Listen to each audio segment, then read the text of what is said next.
الرحمن علم القرآن خلق الإنسان علمه البيان الشمس والقمر بحسبان والنجم والشجر يسجدان والسماء رفعها ووضع الميزان ألا تطغوا في الميزان وأقيموا الوزن بالقسط ولا تخسروا الميزان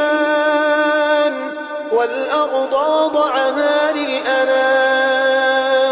فيها فاكهة والنخل ذات الأكمام